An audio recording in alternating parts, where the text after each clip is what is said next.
Setiap negara punya makanan khasnya masing-masing, seperti wilayah Amerika Selatan yang mengandalkan buah alpukat untuk diolah menjadi saus yang terkenal dengan nama guacamole. Tidak perlu jauh-jauh ke Meksiko, kita ikuti penelusuran koresponden CNN Indonesia, Roni Satria, berikut ini.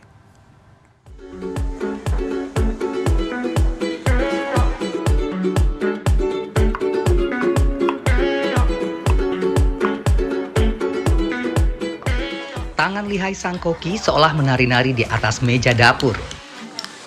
Bukan perkara mudah meracik hidangan untuk menghasilkan olahan lezat.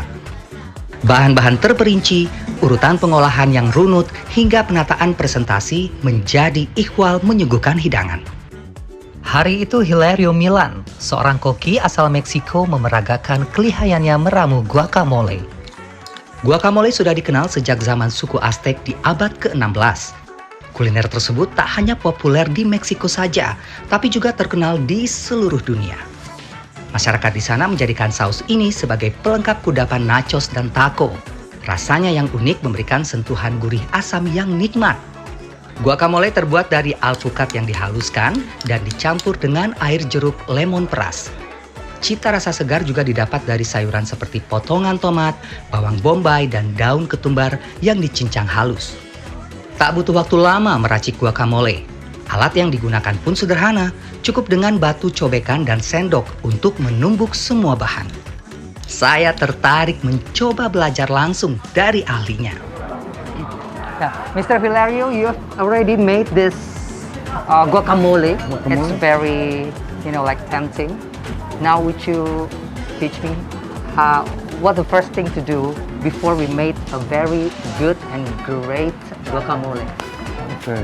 Yeah. This guacamole, yeah? Yeah. Guacamole is tradition for Saturday, Minggu, Yeah. for partying, Okay. This avocado is traditional for Mexico. Yep. Okay?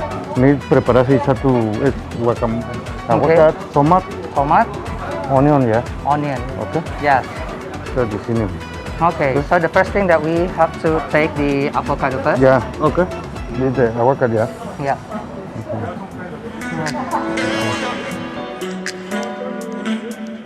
Hilario terus memandu saya mendapatkan rasa guacamole yang khas. Okay?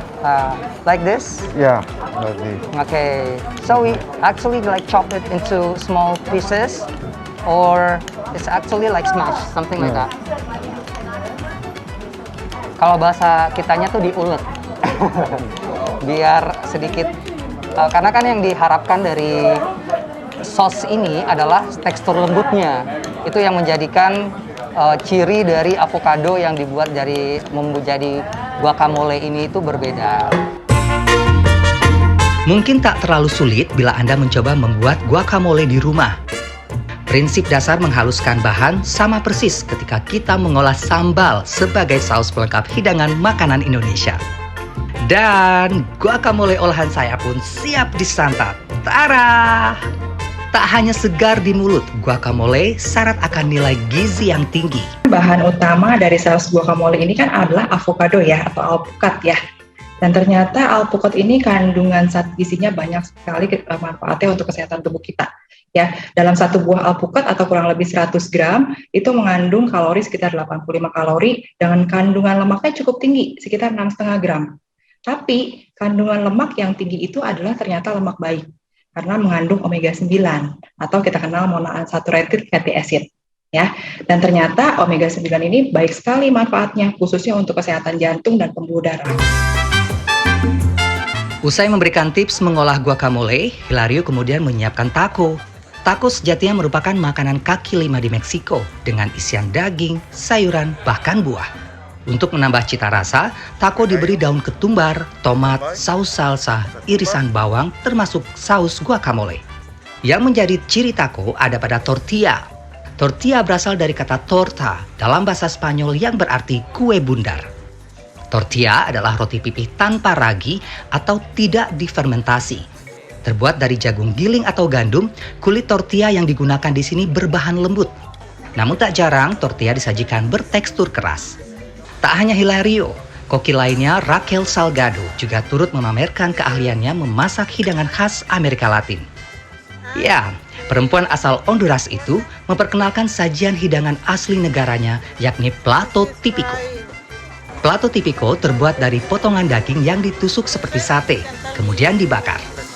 Dalam penyajiannya, daging dilengkapi kacang merah halus, pisang bakar, alpukat, keju, scrambled egg, dan nasi bawang putih. Eits, jangan salah, nasi di sini bukan sebagai hidangan utama. Hidangan utama ada pada tortilla. Olahan nasi pada plato típico justru sebagai pelengkap saja. Semua bahan yang digunakan Raquel adalah bahan makanan Indonesia. Ternyata membuat sajian hidangan Amerika Latin tak perlu jauh-jauh mendatangkan bahannya dari Honduras. Menurut Raquel, bahan dasar dari Indonesia pun pada prinsipnya sama. Sama-sama memiliki kualitas untuk menghasilkan hidangan khas Amerika Latin yang lezat, asalkan diolah dengan cara yang tepat. Actually, we use the same ingredients. The difference is the way we combine these ingredients. For example, in our plato típico, we use the red beans to complement the dish. Also, the fried plantain. That is the major difference. Yang menjadikan plato típico unik adalah rasa gurih, asin, dan manis yang tersaji bersamaan. Because we like to combine the sweetness, the sour also. Because in here we have onion, we have paprika, tomato, and the pineapple. Tentu saja, saya semakin penasaran mencicipi hidangan yang baru saya kenal di tempat ini. Hidangan Amerika Latin cenderung mengolah bahan segar. Secara kultural, masyarakat Amerika Latin terbiasa menyantap hidangan sehat. Ini mungkin dilihat dari kultural atau kebiasaan ya. Kalau misalnya mungkin itu diterapkan di Indonesia, belum tentu bisa kita terima dari segi rasa atau dari segi komposisinya seperti itu. Tapi yang bisa saya katakan dari segi komposisi memang ini cukup baik untuk kesehatan ya. Seperti misalnya tortilla atau misalnya seperti yang tadi Mas Roni sebutkan dari kacang merahnya itu tinggi sekali akan serat. Begitu pula yang dirasakan Roman dan Amy, penikmat makanan Amerika Latin yang mencicipi kudapan sehat sekaligus merasakan sensasi budaya dari mana makanan itu berasal. Makanan itu suatu budaya kan dari negara. Nah, saya rasa kalau budaya Latin di otak saya itu seperti fun ya, selalu ceria dan lain-lain.